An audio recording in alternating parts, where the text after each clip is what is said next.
Welcome back. आप देख रहे हैं खिलाड़ी नंबर 1 CNBC आवाज पर। देखिए, कल JSW एनर्जी तेज था और आज भी इनफैक्ट 3.25% की तेजी के साथ कामकाज कर रहे हैं। इसके अलावा कल इसके साथ ही REC और PFC भी फोकस में बना हुआ था स्टॉक। दरअसल JSW एनर्जी ने KSK महानदी पावर प्लांट की बोली जीत ली है। KSK महानदी पावर प्लांट की क्षमता 3.6 गीगावाट है और इसको लेकर क्या है JSW एनर्जी की योजना, प्लानिंग क्या है और कंपनी आगे पावर सेक्टर में कैसे मौके देख रही है, इस पर बात करने के लिए हमारे साथ जुड़ रहे हैं JSW एनर्जी के joint MD and CEO Sharad Mehra ji. Sharad ji, good morning. बहुत बहुत शुक्रिया आपको CNBC आवाज़ को अपना वक्त देने के लिए।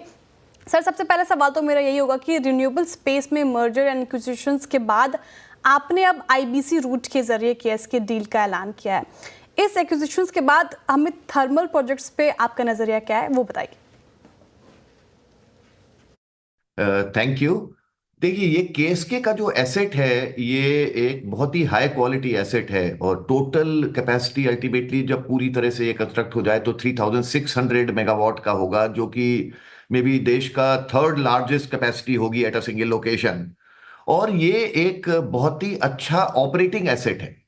इसमें 1800 मेगावाट का फुल्ली ऑपरेशनल बहुत ही एफिशिएंटली ऑपरेट हो रहा है ये प्लांट, और जिसमें कि इनकी 98% ऑफ द पावर पूरी टाइड अप है लॉन्ग टर्म और मीडियम टर्म PPA में स्टेट ऑफ उत्तर प्रदेश, तमिलनाडु और छत्तीसगढ़ के साथ में।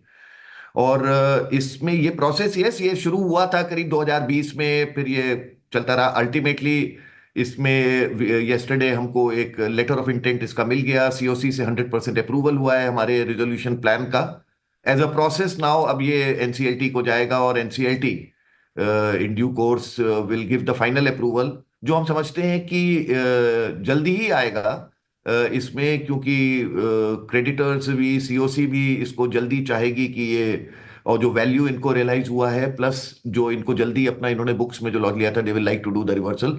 सो आई थिंक ये मैं नहीं एक्सपेक्ट करता हूं कि जो हिस्टोरिकली हमने देखा है NCLT में बहुत लंबा टाइम लग रहा है, इस एसेट में हमको काफी कॉन्फिडेंस है कि ये जल्दी ही प्रोसेस कंप्लीट हो जाएगा।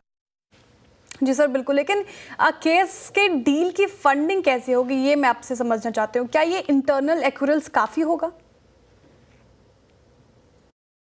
हाँ, देखिए, इसमें अभी एक तो वैल्यू के लिए जो है एग्जैक्ट स्ट्रक्चर हम राइट टाइम पे बताएंगे, क्योंकि NCLT कितना टाइम लेता है उसके ऊपर भी डिपेंड करेगा। बट यस, जैसा आपने बोला, इंटरनल एक्रूअल्स प्लस हमको जो भी डिट्रेस करना होगा हम करेंगे टू एक्वायर दिस एसेट। और जो कैपेक्स है इसका, ये इसमें दो हाइलाइट्स हैं। एक तो ये है कि स्प्रेड है अगले 1 साल से 3 साल में, या जो भी पीरियड हम ले लें to complete the full capacity. But अगर हम इसकी cost of doubling the capacity 1800 से 3600 करने के लिए इस एसेट में बहुत की हाइलाइट्स हैं कि ये इसका जो कॉन्फ़िगरेशन है इस एसेट का 3600 मेगावाट का, वो 6x600 के यूनिट, 6 यूनिट है 600 मेगावाट की, जिसमें से 3 फुल्ली ऑपरेशनल है। फोर्थ यूनिट में 40% से ज्यादा का काम कंप्लीट हो चुका है, और balance of plant including the water pipeline and transmission, evacuation transmission line, वो पूरा 3600 मेगावाट के लिए पूरी तरह से रेडी है। तो जो बिल्ड कॉस्ट होगी इसकी कैपेसिटी को डबल करने के लिए, किसी भी अगर हम 1800 कैपेसिटी मेगावाट हमको ऐड करना है, वो बहुत ही एक लो कॉस्ट में होगा अगर हम इसको कंपेयर करें कि हमें कोई एक नया 1800 मेगावाट का प्लांट बनाना है। तो which will be a spread over a period of time, जो कि हम इसकी कैपेसिटी को डबल करेंगे। लेकिन सर, जैसा कि आपने मेंशन भी किया अभी कि KSK की मौजूदा क्षमता जो है, कैपेसिटी जो है, वो 1800 मेगावाट की है। ब्राउनफील्ड एक्सपेंशन के जरिए और आप 1800 मेगावाट जोड़ा जा सकता है। लेकिन आपको क्या लगता है कि अगले 2-3 साल में 3600 मेगावाट ऑपरेशन हो पाएगा?